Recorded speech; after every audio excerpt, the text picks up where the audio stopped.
This episode is brought to you by Only the Real Entertainment and Media Den Productions.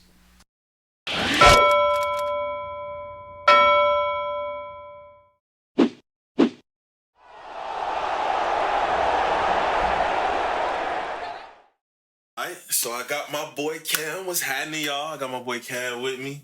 Episode 43, 44? I think it's 43, right? Yeah, 43. It should be 43. Bet. Whatever. Whatever. 43. Hey, them good problems to have. You got so many podcasts. I'm telling you, great dog. problems to have, bro. I'm telling you. Dog, it's been so it's how been you feeling? active How you living? This weekend. Man, I'm living great. You already know. Like, we over here talking Same. about the whole, beef between Kendrick and Drake. It's getting real spooky for them OVO boys. I ain't gonna lie to you, dog. I fact check. It's number 44, gentlemen. Ladies and gentlemen, number 44. 44.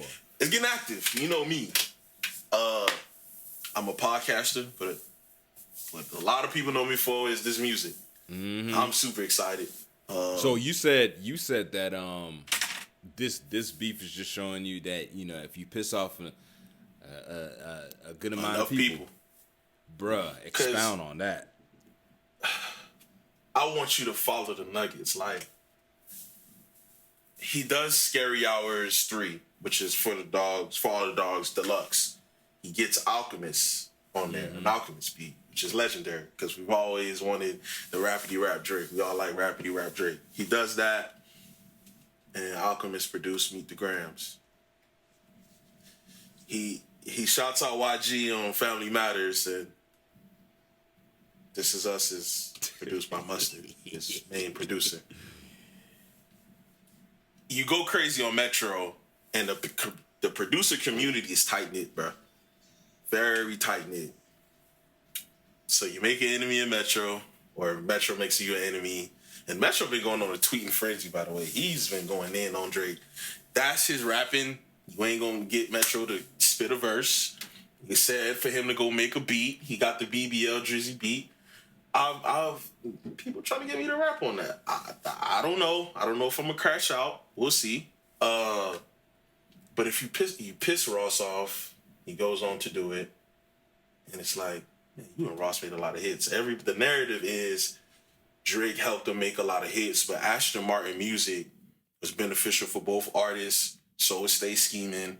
And then Drake became this entity, this soon-to-be billionaire, if he's not a billionaire already, entity. And he goes off, right? But if you look at the past,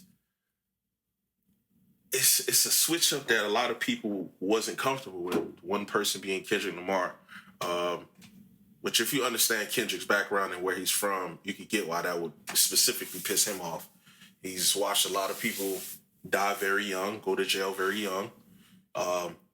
If you want to, ladies and gentlemen, look up numbers, 2005, Compton was the #1 murder capital of the USA. Kendrick, I believe, must have been 19 or 20 years old. He survived that, so he's seen a lot of death.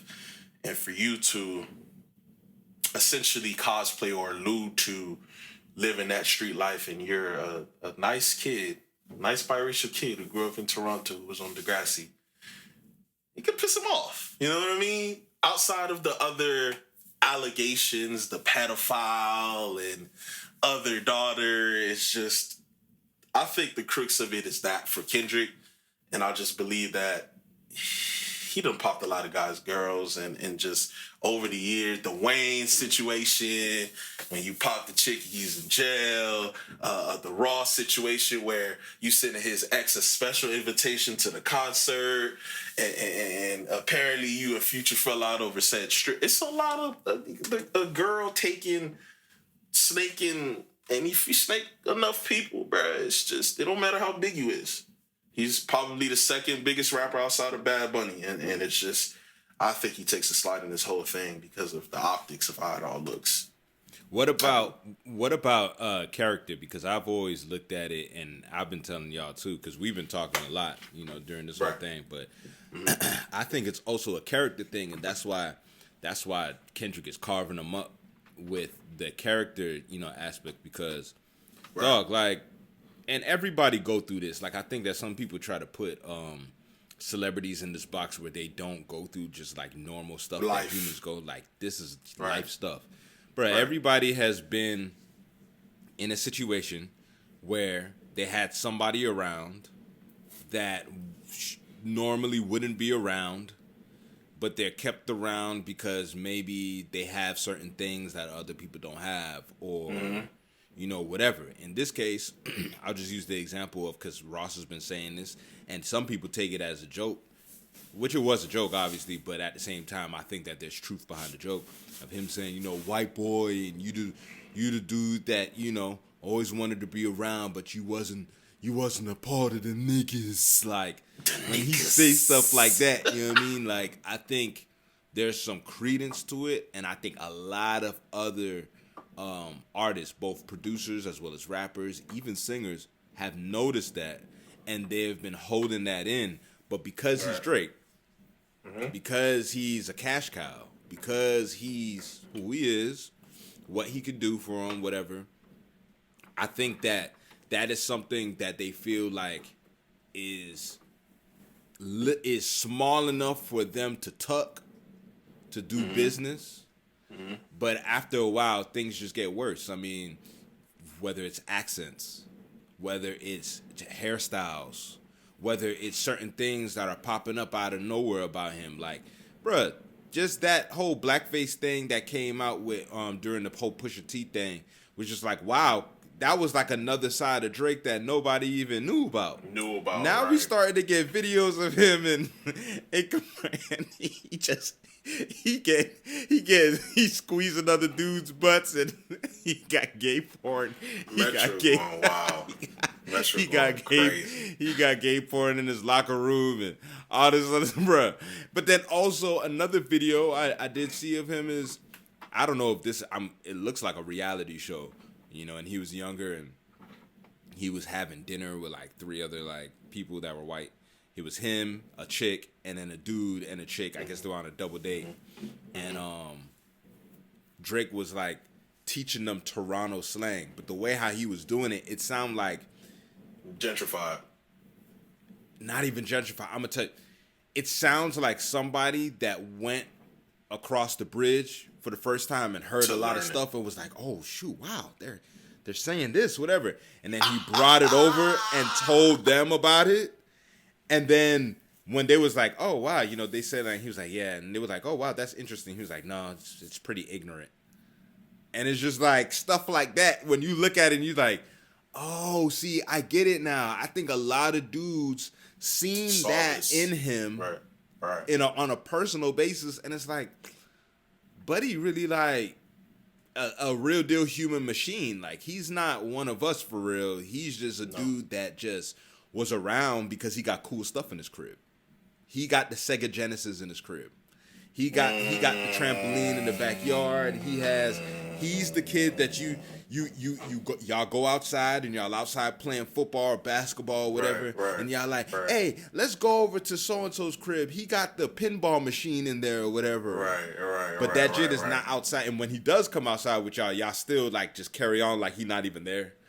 Yeah. When he's like, "Hey guys, wait for me." Like, yeah, you know what I mean? But hey, can we go inside your house and ride the elevator and play bowling in your house? Yeah, sure, guys. Yeah. You're my best friends. Like, yeah. Whatever, kid. You know what I mean? I think he's starting to show that he's that person, and that's a big thing that's happening right now. Like, and that's why you got Kendrick saying, even though it's an acronym, that's why you got him saying he a fan. Mm-hmm. And Future saying he a number one fan. Yeah, like many people are saying that, brother. It can't just be everybody, bro. But you prove a very valid point. You know, you go back and time will tell. If anything, he went on to, like, Wayne believed that he was like a Creole dude when he first met him, and Wayne didn't even want to, you know what I mean, rock with him at first. It's just, he gave him another listen and then took him out on tour with him on a Carter 3. He met certain people like 2 Chainz, etc. They saw him. He, you know what I mean, he catches a flight. They record So Far Gone and he's out of here. And just look at a juxtaposition between Best I Ever Had, just to allude to what we were talking about before. Best I Ever Had was number 2 in the country. He was still unsigned at that particular point, and I think his career would have went very differently if he didn't sign to Young Money at the time, because I think he needed Wayne. You know, there were talks of him going to Rock, but I think, you know what I mean, the best way for himself to be insulated and to be at a certain point was to sign to there. But you look at a juxtaposition between Mob Ties and you go back to Best I Ever Had. And even down to the videos, even down to... He's a very protected individual. Jay Prince would never let anything happen to that cash cow. Wayne and Birdman would never let anything happen to that cash cow. And it's just unfortunate, bro. He pissed too many people off who really know the real him, but that we didn't know. And the videos are coming out, and the tweets are coming out. Did you see the cease and desist that Metro posted? Brother, you don't do that. You know what I'm saying? That's the bullying behind the scenes that people were accusing Nicki of all these years. And to find out Drake potentially is that way as well is a little disheartening for me as an artist, bro. Because it's just like, you playing with other folk money at that point. You feel me? Yeah, bro. When you get past the layer of the character that rappers put on, I mean, Charleston White been saying it for the longest. Once you get past that and you start looking at the human, bro, then that's when you get a better perspective. Right. Yeah. Right. And it's just like, we're seeing Aubrey and not Drake. And it's just like, this is how Aubrey is? It's like kind of like when you meet your idol, it's just like, you know, I wish I would have just known Drake and not Aubrey. You know what I mean? Right. It's tough to watch because Drake is still one of my favorites, but it's just like, damn, bro. Like, it hurt. It hurt a little bit. I know, it hurt. It'd be like that, dog. It'd be like that. It's a good battle. We gonna keep stay close. I'm pretty sure Kendrick got more because it don't sound like he's stopping. Yeah, he said down the rabbit hole I go. I got more. Bruh, I'm telling you, dog. I'm telling you. Does Drake shut up? Does he fight back? What do you do if you're Drake, dog? There's, at this point, like, it doesn't matter what Drake does. Drake would have to address things anyway. Like, it's a lot. He's going to have to address some things. You know what I mean? And as I said, if you're on the defense on the rap battle, it hurt. Yeah, bruh, Kendrick already said, put the whole label on me. I'm going to get him dropped. Sweet Chin Music, and I'm gonna pass the ox. Like, he is not gonna stop. So I just want to let you know, he's not passing the ox. Whatever you drop, he's got another one to clamp right on there. You're gonna have to address some of these things at some point. Hey man, listen, Meet the Grams. I'm not a fan of the diss, but the 30 minutes, it was 20. It was really 20 minutes. That Friday, I didn't know what was going on. There's no reason I should have been up discussing rap at 2 a.m. in the morning. Yeah, that was wild. That was wild. That was ridiculous. That was a ridiculous night. That was wild. Listen, I tweeted this out, and I'm going to say it on the pod. We couldn't find Kendrick for 2 years. He pops out with 4 disses in 5 days. Do y'all understand how ridiculous that is, bro? We couldn't find this man. He chilling with Whitney in Compton or New York. He was chilling with his family, being a family man. And Canada, man, damn. I owe Compton man an apology. Canada, he giving it to Canada man right now, bro. I ain't gonna lie, no diddy. Giving it. That's hilarious, bro. We'll see what happens, dog. Let's get in the hoop. Sir. We're recording this on a Sunday. Game 7, Orlando, Cleveland. Who you got? It's going on right now. The game already started. Hopefully by the time that this drop, the game will probably be done. I'm going to be biased and look crazy. I'm going to be biased for 2 reasons. Okay. Number 1, I want Donovan Mitchell wearing a Heat jersey. Number 2, Orlando is still in Florida. So I'm going with Orlando. For no other reasons than that. I'm going with Orlando too. Bet. Hey, listen. Boy, France is him. We know about Paulo. Boy, both of them are. But boy, France, tough. He tough. He's 6'10". Paulo also 6'10". You know what I'm saying? Man, I forget the center name, but he nice too. I think they figured out with the point guard situation with Jalen Suggs. It's just I like Orlando, man. I like Orlando for no other reason for than those two reasons and those two guys that I just named, bro. I've been telling you about Orlando. Yeah, I've been telling you for a while now. Orlando is in a Orlando is in a space now where, you know, as I said, small to mid markets are starting to press the button. And let me ask you about that, right? Too. Huh? The CBA is going to allow it too.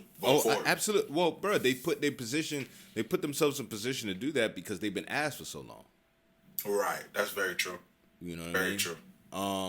And so we're just starting to know, we're starting to live in a time where, and it's not just in the NBA, it's in the NFL, it's in other leagues too, where small to mid markets are pressing the button now because now they have reached a point where their draft picks and the players that they do have, tradable assets that they do have, would benefit them now because of the talent that's coming out. The game has already changed now.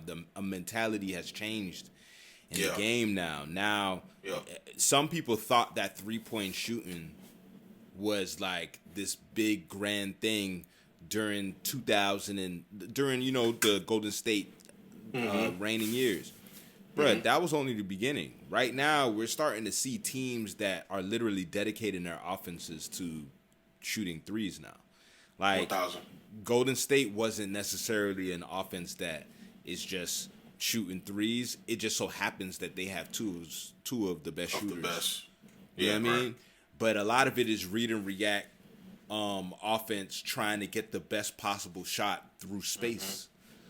Now it's getting to the point where teams like OKC, teams like Boston, teams like who's another team? Even Phoenix, Minnesota. I'm not even gonna put Minnesota in there, but definitely I'll put Phoenix in there right now. Phoenix.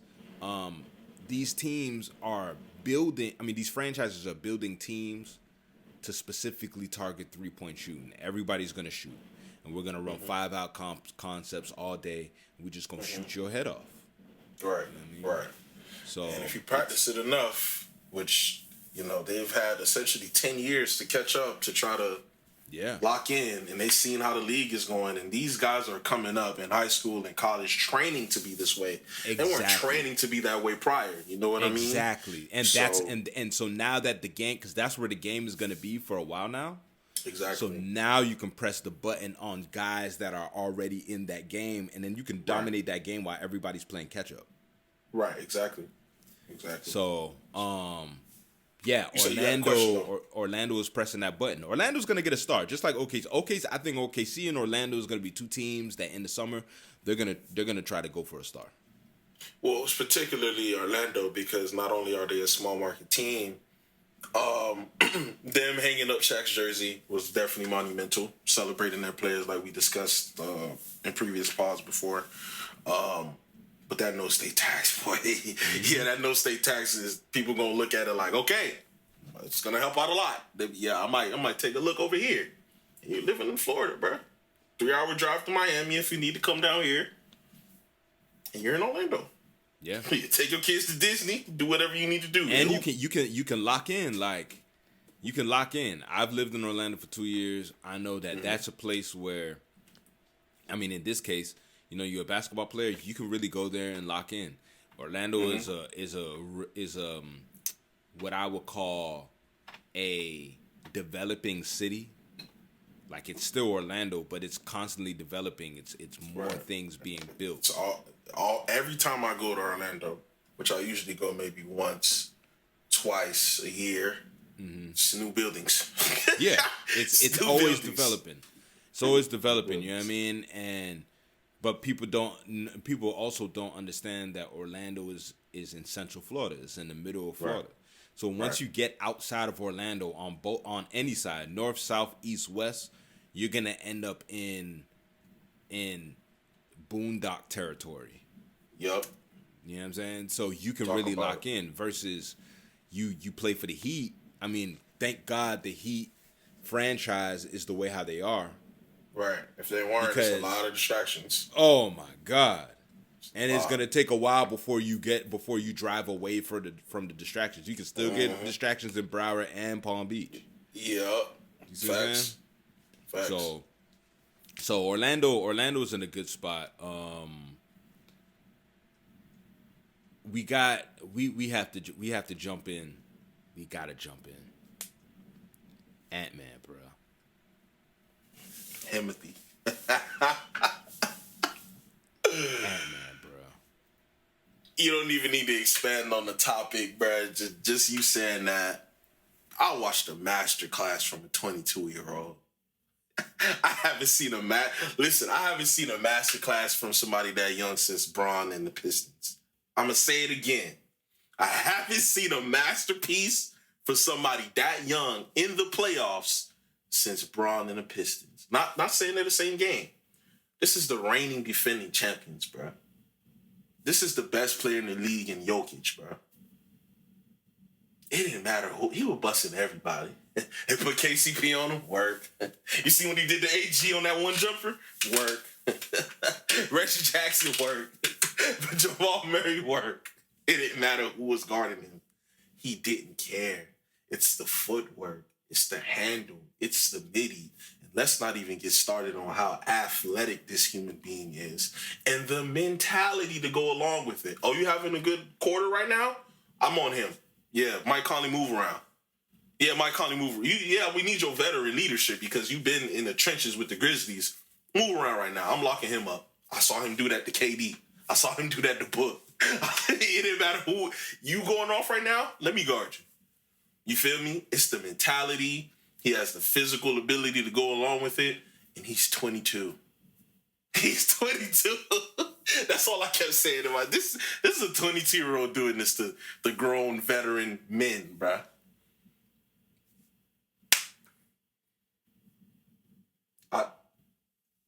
Yes. LeBron has a year, 2 years. The AE has been going crazy. I've been seeing him every time I hoop. He has the personality. And he's in Minnesota. You know how tough it is for you to cut through and be the face of the league of a small market? LeBron, I get it. He was already famous by the time he was 16. He comes from the area 30 minutes away. Very easy. It's not easy to be marketable in Minnesota. You can pull KG over right now and ask him how hard it was for him back in the day. He's at the right time. He's in a social media era. He has a proper personality, and he has the game to back up all of this to couple it all in. He's going to be the face, bro. He's going to be the face, bro. Because he's having these playoff moments. When's the last time you seen a 22-year-old take over a game like that? I just want people to know,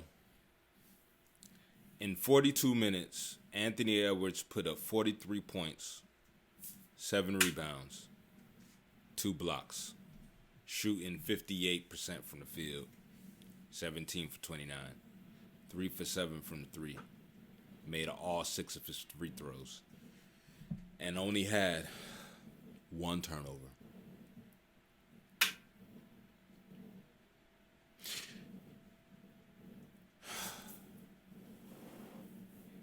We just need that moment of silence right quick.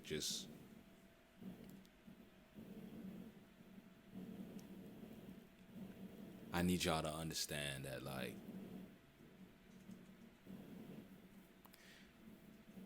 this kid is not even in his prime yet.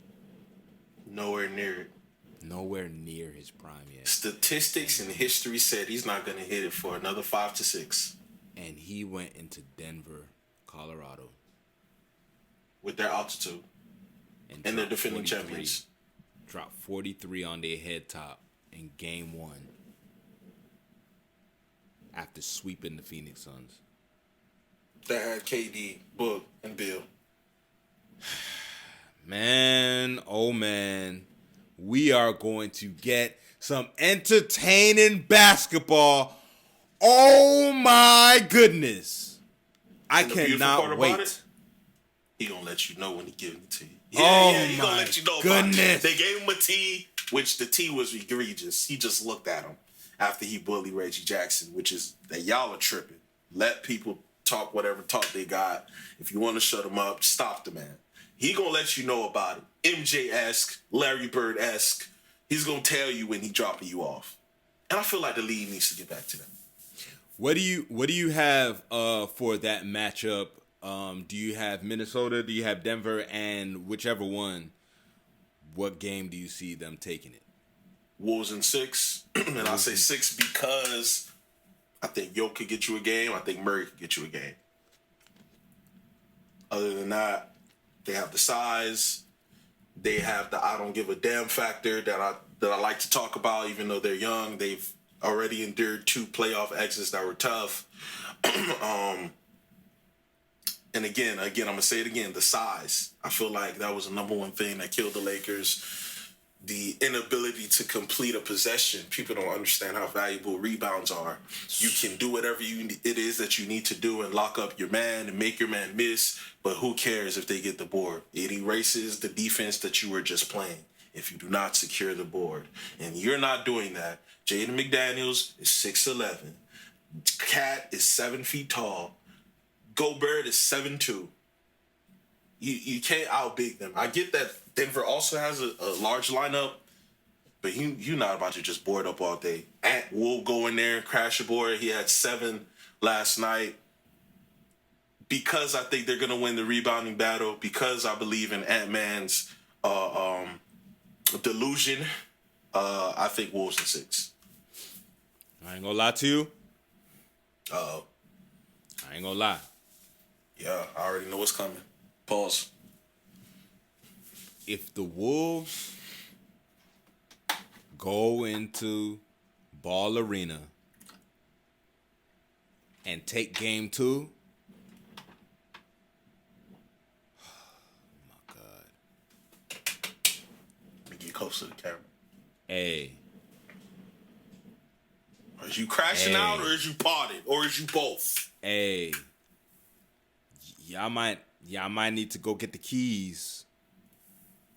Y'all might need to go get the keys to the janitor closet. Just unlock the door. Don't open that bit. Just unlock it. Just unlock it. I ain't gonna lie. Hey, you potting right now, bruh. Cause look, I'm gonna say it right. My whole thing is this. For one, if there's one thing that bothers Jokic, it's size. When you have way more size to put against him, it gets spooky. But then, Jamal Murray is still injured. Yes. KCP he was hobbling is still injured. Half. Yup, he was hobbling too. So when you have those situations, then as well, and then keep in mind, look at the matchups. They're putting KCP on Anthony Edwards. Why you think he had 43? And what other? Who else is going to guard him? Murray's on one leg. Now check this out. I'm gonna tell you right now what I think is gonna happen in game 2. AG. I think that what they're gonna if they put AG on Anthony Edwards, he's gonna go for 60. But listen, he's gonna go for 60, all on his head too. No dids.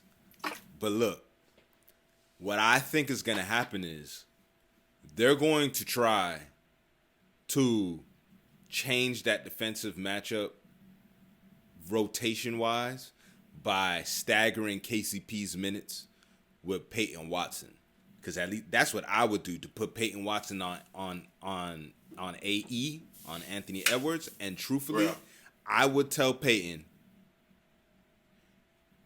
unless you're wide open, I don't want you to take no shots. Your responsibility for the rest of the series is to try your best to really clamp this man.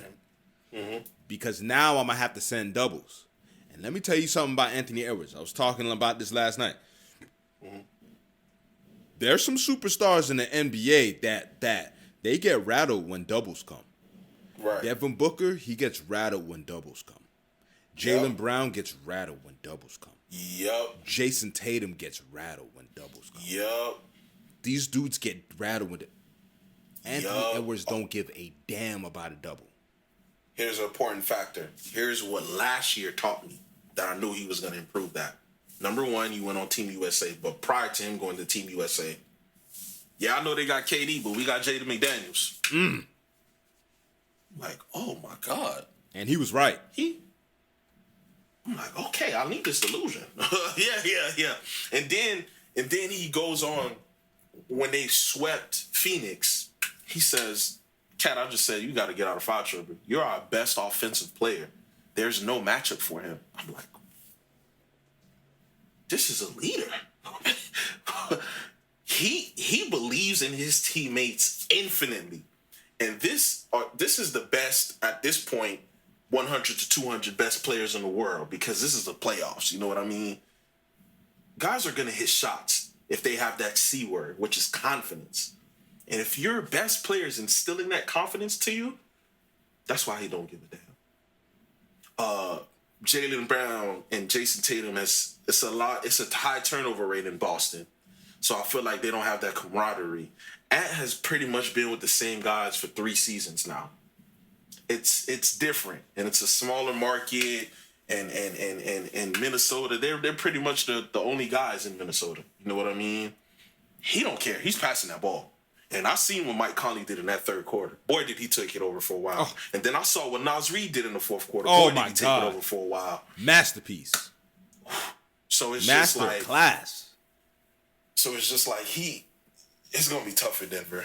It's just gonna be tough. I got him in 6, and it's just strictly out of respect for those two guys. And it could be 5, because I don't know if Murray has another masterclass out of sheer injury, if anything else. But out of respect, I say 6. I just believe the size, the delusion with Ant-Man, the leadership of Ant-Man. It's just going. Yeah. I got Wolves in 6, man. Yeah, I think that. I think the only way Jamal Murray has a masterclass is if he take a shot at Toradol and he doesn't get guarded by anybody not named. If he doesn't get guarded by Anthony Edwards or Jaden McDaniels, and that's gonna happen. They put McDaniels on him. Yeah, they put McDaniels on him, and he's a long 6'11". Pause. Jaden McDaniels is Vando 2.0. Yes, 1,000%. So of course you're gonna put 6'9" Jaden McDaniels on Jamal Murray, who is also hobbled, and then they're just gonna hide. They're gonna try to hide Jamal Murray on maybe like a Mike Conley or even a Jaden McDaniels, where Jaden McDaniels will probably spend a lot of time in the corner. But, bruh, ain't no way to hide. Chris Finch is not going to let you hide like that. No, he's too good of a coach. Yeah, he's not going to let you hide like that. Way too good of a coach for you to allow him to scheme him out of that. And I'm going to tell you this, too. Anthony Edwards ain't going to let you hide there either. Anthony Edwards is looking for you so that he can give you buckets. Just like he looked for KD. He said he wanted to give KD buckets. This is a dude that said he wanted to dunk on Braun. He wanted to cross Braun and then dunk on him. Like, yes. You know what I mean? Delusion. This kid is looking for that. He's looking for blood in the water. Yes. Delusion and never running from smoke. Don't matter who you are. And that young of an age is just impressive, bro. Certain guys have to form or learn their way to leadership. And I just feel like he's a born leader, bro. You know, from the press conferences, the way he carries himself, the way he believes in his teammates. Man, are we really going to see Anthony Edwards in an NBA Finals is what I'm thinking to myself. I was just about to ask that. Because, I mean, so looking at the other series, right? Because the Mavs beat the Clippers in 6. And then OKC swept New Orleans. So they've been waiting this whole entire time for the Mavs. So now you got... That R word. That rust word. Yeah. But also, it's the P word, physicality. We've talked about this before. Like the Mavs are just way more physical, so I think that the Mavs can get OKC up out of there in like 5. And if that's the case, if we see a Mavs and Minnesota Western Conference Finals, I mean, could you see that maybe going to 7? Because both of their front courts are big. That's one. Who is going to guard one of the other two guys? I watched Kyrie take over a playoff game in Game 6. And And Luka at any moment, at any time, can give you 40. I seen him do it. So who is guarding those two guys is my point. Well, In many. Well, there's no... You can't hide Mike Conley at that point defensively. No. Because the pick and roll will expose him. And those guys are going to be not an even just the death. pick and roll, even if it's man-on-man coverage. Right. Mike Conley is not guarding Kyrie, dog. At And no he's absolutely point in not time. guarding Luka, bro. At no point in time either. He's too small. So if you want to sit here and tell me that you're gonna put this man on freaking PJ, 6'10", you want to put him on Lively, alive 6'10" to 7 feet tall. like, come on, Athletic. come on. It's a bad matchup, bro. Come on. So that's my Western Conference Finals for sure. I think so. And this is what makes the Mavs dangerous, right? Mm-hmm. The Mavs are dangerous in that regard because not only do they have the size, but they get a lot of their buckets in the air. A lot of these guys are super athletic. They jump. You know what I mean? Derek Lively jumps. Gafford. You know what I mean? Derrick Jones Jr. jumps. Yep. You know what I'm saying? Like, all these guys jump. Shoot, we're starting to see Kyrie jumping. Like, you know what I mean? These guys really do have an aerial attack. Now, granted, Anthony Edwards is very athletic. Jaden McDaniels can jump too. But when you have Rudy, because, I mean, we know how to get Rudy. You know what I mean? Yeah. Come out here. Right. Come guard his space. Yeah, come guard his space. Once I get you in space, I'm going to drive in your chest. You're going to foul me and one. And we're going to keep doing this over and over and over. Right. So if it's a situation where now you're getting Lively in pick and roll situations where now you have Gobert, because a lot of times they put him in drop. Mm-hmm. And if you put him in drop and Derek Lively coming in on a pick and roll, field day with Luka, with Kyrie as the ball handler? Field day. What? Finch is gonna have to make some decisions, bro. Yeah, Rudy might be baptized a few times. I ain't gonna lie. Yeah, 100%. I think you play Naz Reid a lot more minutes because he's a lot more athletic on a perimeter than a Gobert, even though he's not the shot blocking presence that Gobert is. I agree. And Naz Reid is a hooper, bro. I think he could get it done. I watched him take over that. He has the takeover capability. When Towns was out, I watched him take over a few games. He's a hooper. You got to respect him. So there's going to be a lot of coaching decisions to be made by both Kidd and by Finch. So I'm excited to see that Western Conference Finals, bro. Yeah, hell yeah. Before we get out of here, let's get into real talk. So the Heat got out of there in what, 5? That was 5 games. Man, just like what I said last episode. Yeah, you did. Kevin Hart meme. You did. Now, granted, who would have called all those injuries to happen, bro? Like, it was like 3 more players got injured that same game, bro. Come on. Yeah. I mean, it's just like at that point, y'all was probably like operating like off of like 6 players. Literally. Some which don't get rotation minutes. Yeah. So, So the Heat got out of there in 5, but obviously they have a lot of decisions to make in the offseason. But there's been rumors about like possibly someone like KD coming over, or obviously you mentioned Donovan Mitchell. What do you think about those? What do you think is the next move? Because those are some big names, and truthfully, I think that Donovan Mitchell can make his way to Miami. I really do think so. Listen, we need a scorer. Defense, this entire 2020s has never been our issue. Our issue has been we need a bucket to catapult this run.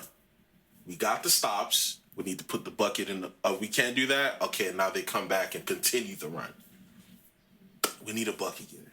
If your name is Kevin Durant, slide, pull up. Mitchell, pull up. Anybody that makes sense to not gut half of our pull up. We need a CBG, certified bucket getter. And once we get that, I believe we're in contention again. I've always wanted a rim protecting stretch five next to Bam, put him at the 4, and let's get it.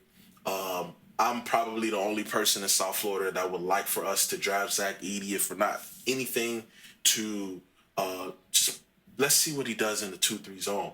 You know, they can't bully him into the pick and roll. But if I put a 7'4" shot blocking presence with long arms, who is a big 7'4", he's kind of grown into his man body. He's 22, about to be 23, so he doesn't have the 19-year-old frame. If I put him in a 2-3 zone with an already generational defender and Bam at the backside, what would that look like? Just to see. If it doesn't work, it's a low risk, high reward situation. So I need a certified bucket getter, and I need a 5, and I believe we're in contention. I know y'all boys think that, oh, bro, he just be a hater. No, I'm a realist. That's the two things that are keeping us from being in contention, and Jimmy Butler taking regular season games serious. But I digress. This is not the time. Get us a CBG and get us a big who could potentially space the floor. If not, just get us a traditional big who could block a lot of shots. You know what I mean? And I think we're in contention. And that's it. Like there's nothing else that's needed. I don't think so. Those are the main two issues that needs to be addressed for us to be in contention with the likes of Boston, Milwaukee, New York, and Philly even. We do that, and I believe we're right in contention. That and health. You know what I mean? If those two things are working for us, I believe we have a shot with anybody, for sure. Bet. Well, we appreciate y'all tuning in. Make sure to like, comment, and subscribe where you hear and or see the pod. And follow us on social media at MediaDen_, at Young Rilla, and at RealHoops_. And we'll talk more hoops next week. Peace.